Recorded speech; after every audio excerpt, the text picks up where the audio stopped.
Assalamualaikum warahmatullahi wabarakatuh. Kembali lagi bersama Pak Yai. Tentunya kita akan melanjutkan untuk belajar matematika ya, untuk kelas 11. Nah, kita masih kepada materi trigonometri. Itu nanti masuk kepada subbab identitas trigonometri. Nah, identitas trigonometri nanti ada di sini nanti sangat diperlukan kreativitas ya, kreativitas dan juga kemampuan untuk memprediksi arah kemana. Nah, itu harus sangat penting untuk menyelesaikan atau nanti kita masuk pada pembuktian identitas trigonometri, pembuktian persamaan trigonometri ya. Nah, ini yang pertama saya golongkan menjadi 3 ya. Nanti yang pertama identitas perbandingan. Nah, identitas perbandingan itu ada 2 ini ya nanti. Tan theta sama dengan sin per cos ya. Sin theta per cos theta. Berarti nanti kalau tan kita bisa mengubah menjadi sin per cos. Terus kalau ada cot tan nanti bisa kita ubah menjadi cos per sin, karena tan dan kotan itu kan kebalikannya. Kemudian bentuk perbanding identitas yang kedua yaitu kebalikan ya, identitas kebalikan, maksudnya yang ini. Kalau ada sekan, nah ini kita sudah belajar kemarin, sekan theta sama dengan 1 per cos theta. Kalau cosec theta sama dengan 1 per sin theta. Kalau kotangan theta sama dengan 1 per tan theta. Nah, ini perlu diingat-ingat. Kemudian yang bentuk ketiga yaitu, nah ini trigonometri Pythagoras ya, ini nanti cos kuadrat theta ditambah sin kuadrat theta sama dengan 1.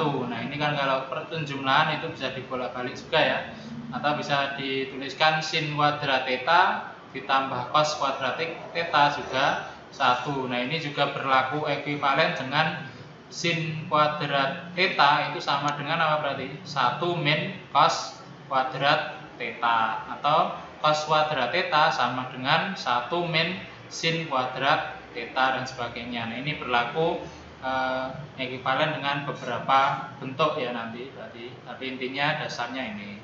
Kemudian ini juga 1 ditambah tan kuadrat theta sama dengan sekan kuadrat theta. Nah, ini nanti juga bisa berlaku yang lain, tan kuadrat theta sama dengan sekan kuadrat theta dikurangi 1, atau 1 sama dengan sekan kuadrat theta dikurangi tan theta juga bisa. Nah, ini tapi dasarnya ini nanti bisa berlaku ekuivalen dengan beberapa bentuk ya nanti, yang penting dasarnya ini. Yang ketiga ini 1 plus kotangan kuadrat theta sama dengan cosec kuadrat theta, atau berlaku juga nanti ini pindah di sini juga bisa, nanti 1 sama dengan cosec kuadrat theta dikurangi kotangan theta ya, dikurangi. Nah, ini plus, kalau pindah ke sana jadi dikurang. Atau berlaku yang lain, kotangan kuadrat theta sama dengan cosec kuadrat theta dikurangi 1. Nah, ini 1 ini pindah ke sana menjadi kurang 1 juga bisa. Nah, itu berlaku beberapa. Nah, terus gimana penerapannya? Biasanya nanti kita akan membuktikan persamaan trigonometri. Nah, seperti contoh berikut ini.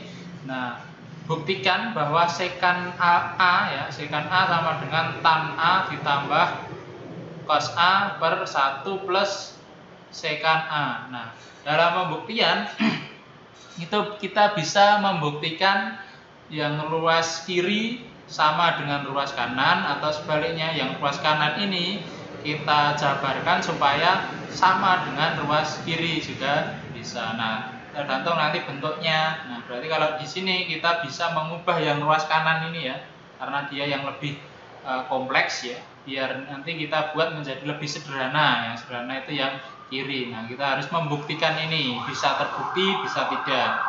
Nah, gimana? Nah, ini kita tulis dulu. Nah, yang pertama tadi, kalau dalam pembuktian paling mudah biasanya, tidak semua ya, paling mudah biasanya kalau semua itu harus dibuat atau diubah dulu menjadi bentuk sin per cos ya, sin sama cos, semua harus bentuknya itu sin sama cos. Nah, kalau kita ingin membuktikan yang ruas kanan ini, Nah, berarti tan ini harus kita ubah menjadi sin cos. Nah, tan itu tadi apa? Nah, kita sudah punya tadi ya identitas tadi bahwa tan theta sama dengan sin per cos. Nah, ini kita nanti bisa ubah menjadi sin per cos, menjadi sin per cos.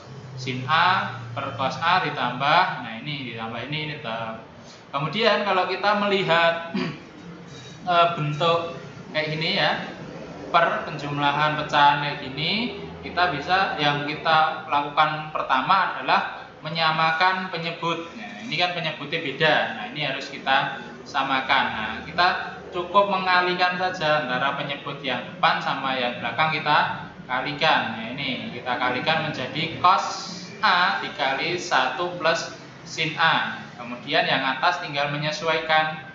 Nah, yang atas kan cos A, biar menjadi cos A kali A 1 plus sin A, maka harus dikalikan 1 plus sin A, maka atasnya juga dikalikan 1 plus sin A, menjadi sin A dikali 1 plus sin A, dan ditambah. Nah, yang kanan yang ini biar jadi ini kan harus dikalikan cos A, maka atas juga harus dikalikan cos A, berarti cos A dikali cos A, kayak gitu. Tinggal kita operasikan saja. Nah, ini kita bisa pelangikan ke sini, kemudian ini juga kita kalikan. Nah, yang belakang, yang bawah biar gini aja dulu. Nah, ini strategi-strategi ini yang menjadi apa? Yang akan melatih kreativitas kita semua ya. Jadi tidak semuanya pakai rumus gitu, enggak, tapi harus menggunakan kreativitas sendiri. Harus habis ini apa itu harus paham ya itu, dan itu harus bisa diperoleh kalau kita mau banyak latihan. Nah, ini kita lakukan, ini kita pelangikan, ini kita kalikan menjadi nah ini sin A ya, ini kali ini sin A ditambah sin kuadrat A. Nah, penulisan kuadrat itu di sini, bukan di belakangnya A ya, tapi sin kuadrat A ya. Sin A kali sin A itu sin kuadrat A ditambah cos A kali cos A yaitu cos kuadrat A. Kemudian kita ingat lagi ada rumus ini ya, bahwa cos kuadrat A ditambah sin kuadrat A sama dengan 1, atau sin kuadrat A ditambah cos kuadrat A sama dengan 1. Maka ini ada sin kuadrat A ditambah cos kuadrat A, berarti ini kita bisa ubah menjadi 1 ya. Ini bisa diubah menjadi 1, yang lainnya tetap.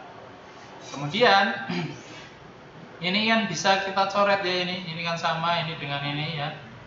Nah, ini perkalian, berarti ini kita bisa coret saja. Sudah, jadi tinggal 1 per cos A. Kemudian kita juga punya rumus ini bahwa cosec A sama dengan 1 per cos A. Berarti ini 1 per cos A ini bisa ubah kita menjadi sekan A. Sudah, ini ruas kiri dan ruas kanan sama, berarti dia terbukti.